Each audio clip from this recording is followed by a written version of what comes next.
This podcast is brought to you by Mapper Forward's new Patreon community, the Global Coffee Think Tank. Check the show notes or head to patreon.com/mapperforward to find out how you can become a member today.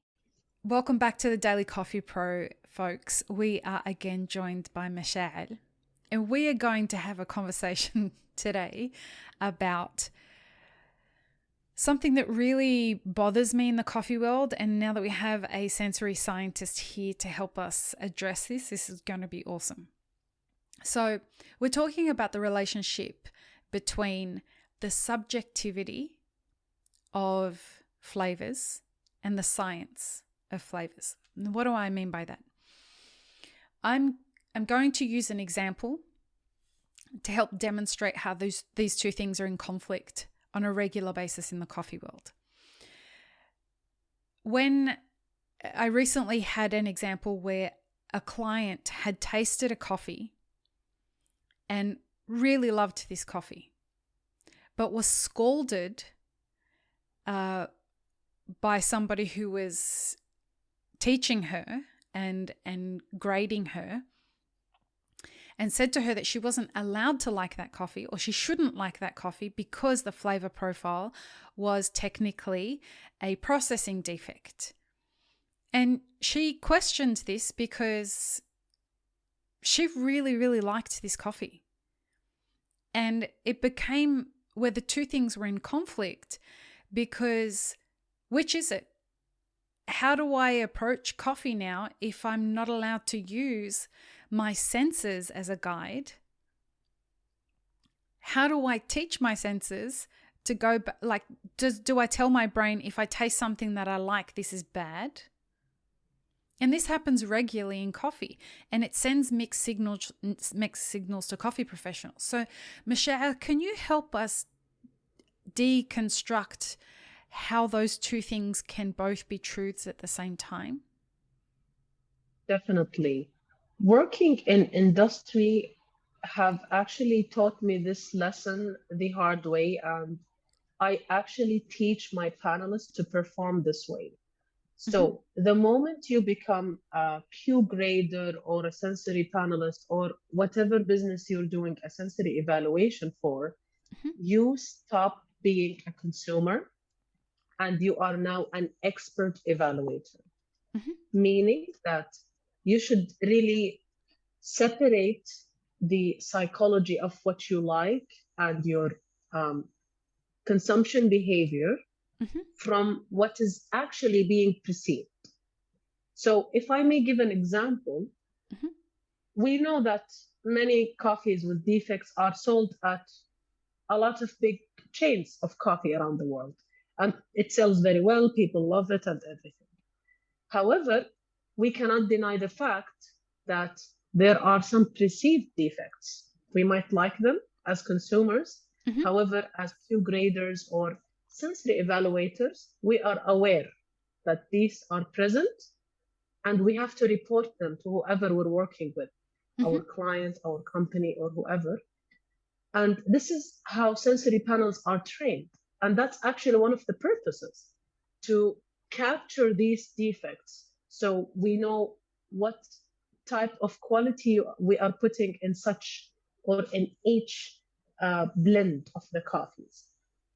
If it's a lower blend, that means even the price is a difference for us. So that is why sensory supports businesses, because we need to identify the quality. We need to identify the pricing as well based on the quality we're providing. And liking or disliking the product is another story. So for me, from my experience with my sensory panelists, the day they walked in, I told them there are 2 words you're not allowed to use anymore in my lab. I love it, I like it, and the opposite. I don't like it and I hate it. I am so not interested in your opinion. What I'm interested at is your actual sensory perception. So for example, what is the defect and what is the intensity of the defect? That's what I'm interested to do, or what I'm interested to know from you as a sensory panelist. And over the past 10 years working in this field, believe it or not, people really distinguish and they separate once they become professionals. They get to tell me, and they enjoy telling me, these details much more than, oh, I love that product. My God, it's so harmonized with the other flavors. They stopped saying that part. So for me to compensate that, I actually take them out every once in a while and I let them express it in a restaurant. Love it. Hate it. Indulge. Exactly.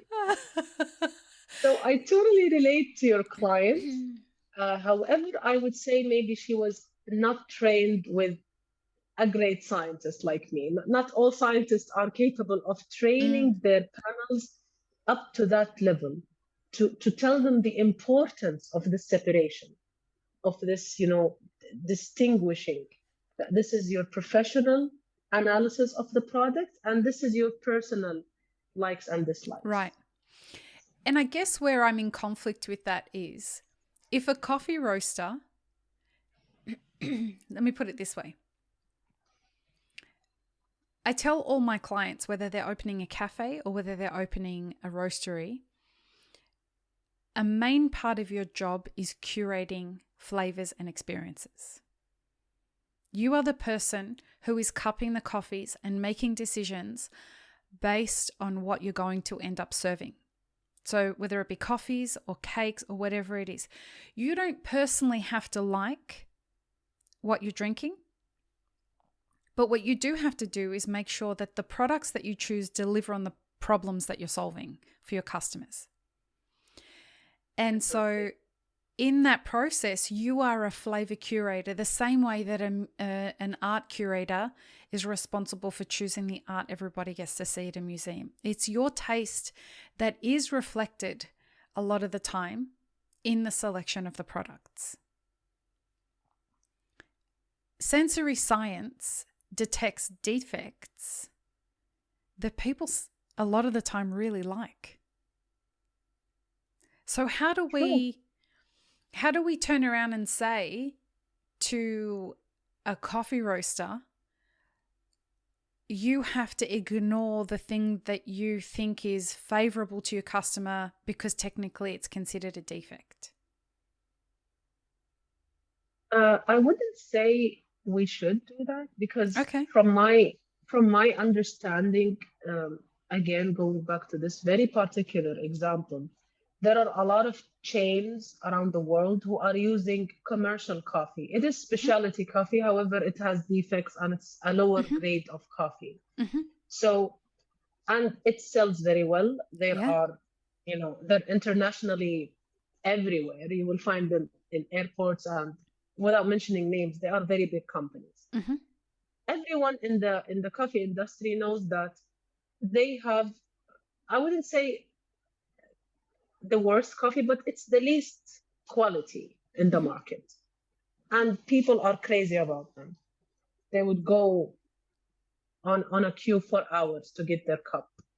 So I think sometimes I understand where the queue graders or let's call them the coffee scientists come from, or the coffee roasters, because this is something they're passionate about. And coffee, it's something for them. It's to live or die matter. So usually I don't like to really confront or discuss these kind of matters with people with that such passion and knowledge as well, because I come from something similar and I really understand where they're coming from. However, what we can do is sometimes the awareness itself plays a role. Like, for example, training my own panel gave me this,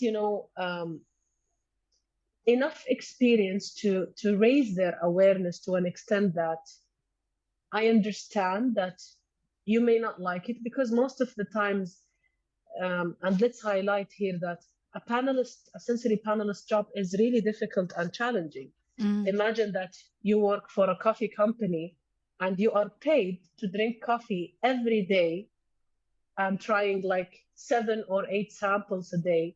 it's not fun anymore. No. It's not fun as anyone expected. So no. it's not fun at all.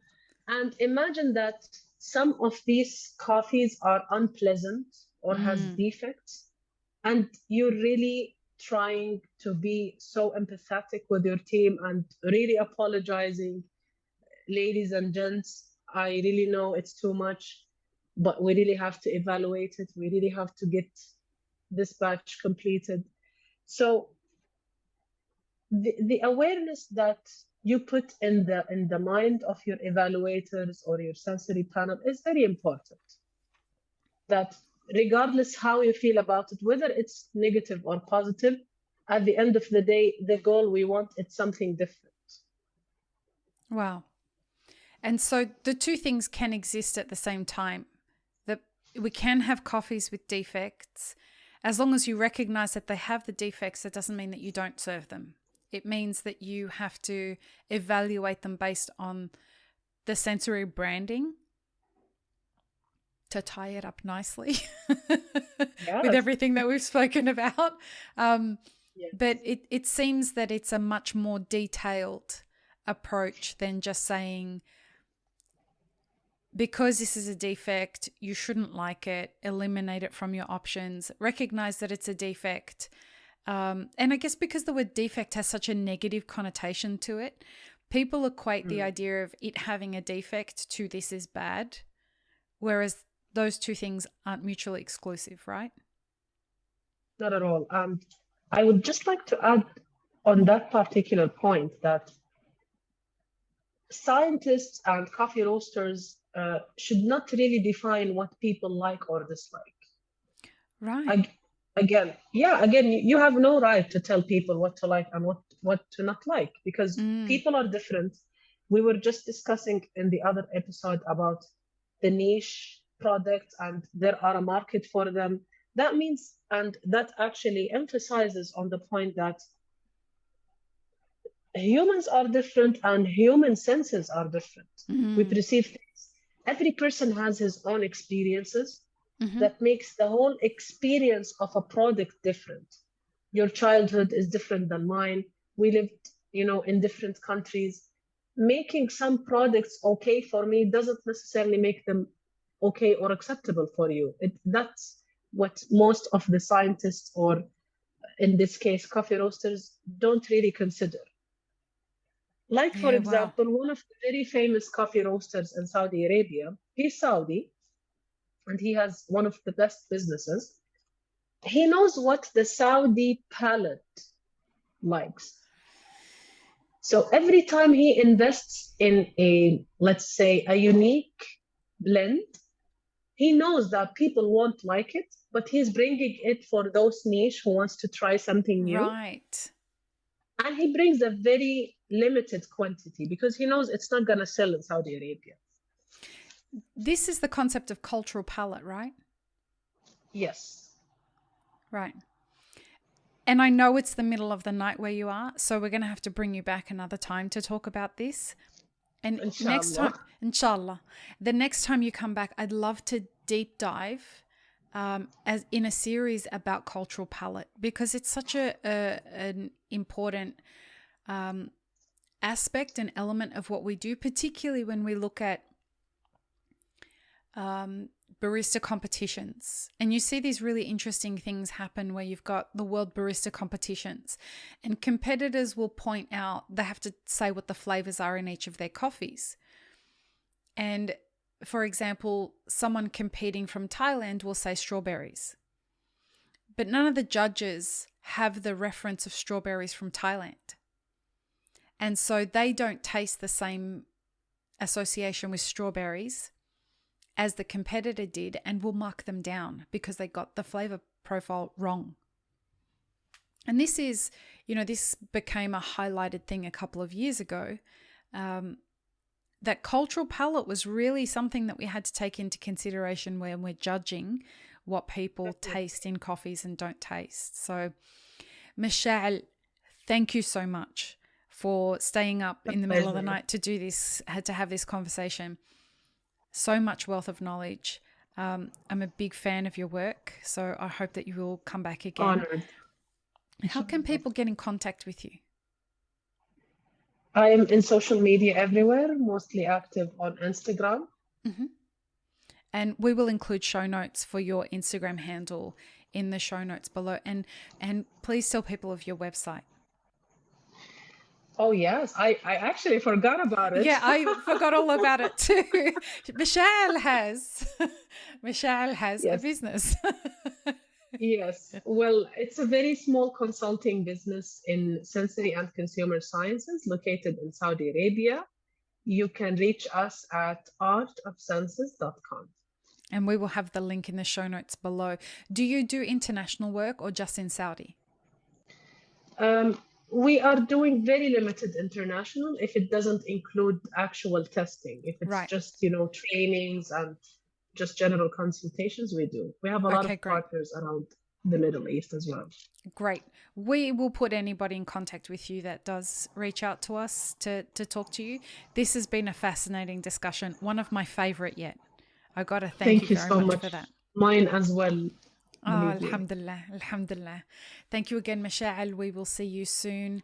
And peace, love, and peanut butter, everybody. Have an amazing rest of your day. Bye. Thanks, friends. If you enjoyed this video, here's what you should check out next. Consider supporting Map It Forward on Patreon and be sure to subscribe and hit the notification bell before you leave.